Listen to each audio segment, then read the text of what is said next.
আমারও কিন্তু একটা আত্মসম্মান আছে। আসলে আমার সাথে বান্ধবীর সাথে তুলনা করে তার যে ও আমাকে দিয়ে বিজনেস করছে, কোনো বিয়ের প্রলোভন দেখেনি যে আমি তোমাকে বিয়ে করবো। আমি গিভ এন্ড টেক হয়েছে ওর সাথে আমার। এগুলো হচ্ছে মিথ্যা মামলা। আমার স্ট্যাটাসে এমন মানুষ আছে তার পায়ের নখের যোগ্যও না। সো আপনারা সবাই জানেন যে আমার বিরুদ্ধে একটা মামলা হয়েছে, যে মামলাটার কিছুদিনের মধ্যে আমার ওয়ারেন্টও বের হয়েছে, কিছুদিন আগে দেখলেন। সো এই বিষয়টা জানার আগে এই বিষয়টা নিয়ে পুরোপুরি কথা বলবে আমার লয়ার আপু, বড় আপু যে আছে লিজা আপু, উনি কথা বলবে এটা নিয়ে। কিন্তু আমি জাস্ট বলতে চাই যে ও যেগুলো করতেছে এগুলো আমি কখনো ওর কাছ থেকে আশা করি নাই। কারণ আমি আজ পর্যন্ত আপনারা দেখবেন না কোথাও আমি ওর নিয়ে একটা বাজে মন্তব্য করছি, কিন্তু ওর কাছ থেকে একবার না দুইবার না কয়েকবার বাজে মন্তব্য আসছে। যখন ওর সাথে একবার আমার একটু হাতাহাতি হলো, তর্ক বিতর্ক হলো, ও আমার গায়ে হাত দিল, আমি ওর গায়ে হাত দিলাম। এমন না যে ওরে আমি হত্যার চেষ্টা করছি বা এমন কিছু না। একটা ফ্রেন্ডশিপ, ভালো ফ্রেন্ডশিপ, আপনারা জানেন যে ওর সাথে আমার প্রায় 4 বছরের একটা ভালো সম্পর্ক। আমার কো আর্টিস্ট, ও আমার অনেক ভালো সম্পর্ক ওর সাথে। তো একটা কথা বিতর্কে কিন্তু মারামারি, কথা তর্কাতর্কি এগুলো হয়েই যায়, সবারই হয় এগুলো। সো আমাদেরও একটা তর্ক বিতর্ক হয়েছে, এর মধ্যে ও তর্ক করছে, আমি তর্ক করছি, ও হাত দিছে, আমি হাত দিছি। এই বিষয়টা নিয়ে তখনও কিন্তু আমাকে ও অনেক কিছু বলছে যে বাড়ি লিখে দেয় না, এই জন্য আমাকে মারছে, এটা করছে সেটা করছে। কিন্তু পরবর্তী যখন আমি আবার ঠিক হলো সব কিছু, তখন আবার বললো কি যে আমি এটা হাইপার মোমেন্টে বলে ফেলছি, এগুলো ভুলে বলছি, মিথ্যা বলছি, এগুলো আসলে সঠিক না, কিন্তু আমাদের একটা প্ল্যানিং আছে, আমরা এগুলো করবো। ও কিন্তু মানে ওর এদিকেও ওর ফেস, ওদিকেও ওর ফেস, মানে দুই দিকেই ও ছেলের মা, ও ছেলের বাপ, ওই সব। তারপর রিসেন্টলি যেটা হচ্ছে, ও আমার ইনবক্সে একদম ভালো ভালো মানুষ, অনেক কথাবার্তা, অনেক ভালো কথা, আবার হুট করে আবার খারাপ কথা, আবার হুট করে অনলাইন জগতে এসে, অনলাইনে এসে আমাকে নিয়ে আবার কন্ট্রোভার্সি। আমারও কিন্তু একটা আত্মসম্মান আছে, আমারও কিন্তু মানিজ্যত কিছু হলেও একটা আছে। এমন না যে সব মানুষেরই মানিজ্যত আছে, সবারই সম্মান আছে, এমন সম্মান ছাড়া কেউ তো নাই, সবারই সম্মান আছে। একটা গরিব মানুষে ভিক্ষা করে তারও একটা সম্মান আছে, যে জোকার তারও একটা সম্মান আছে।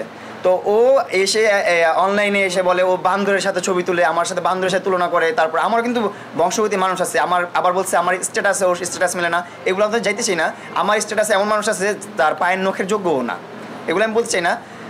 আমি যেটা বলতে চাই সেটা হচ্ছে মামলাটা নিয়ে বলতে চাই, এটা বলবে আমার আপু, লিজা আপু বলবে। আর ওর সাথে একটা সম্পর্কে ছিলাম, ভালো একটা সম্পর্কে ছিলাম, অ্যান্ড কো আর্টিস্ট ছিল, ওর সাথে একটা কাজের একটা সম্পর্কে ছিল। যেমন ও অনেক জায়গায় কিন্তু বলছে আমার কাছে অনেক টাকা পয়সা নিয়েছে, এটা নিয়ে সেটা নিছে। তো আমি যদি এখন বলতে চাই তাহলে আমিও কিন্তু বলতে পারি, বললে যে ও আমাকে দিয়ে বিজনেস করছে, গিভ অ্যান্ড টেক হয়েছে ওর সাথে আমার। ও আমাকে যে এতদিন ও রেমিটেন্স আসছে, আপনারা যারা কন্টেন্ট আপলোড করেন আপনারা জানেন যে কন্টেন্ট আপলোড করার পর একটা রেমিটেন্স আসে, একটা ডলার আসে, হ্যান্ডসাম একটা অ্যামাউন্ট আসে। সো ওই অ্যামাউন্ট থেকে ও আমাকে কিন্তু কোনো ভাগ দিত না, সবটাই কিন্তু ওর অ্যাকাউন্টে যাইতো।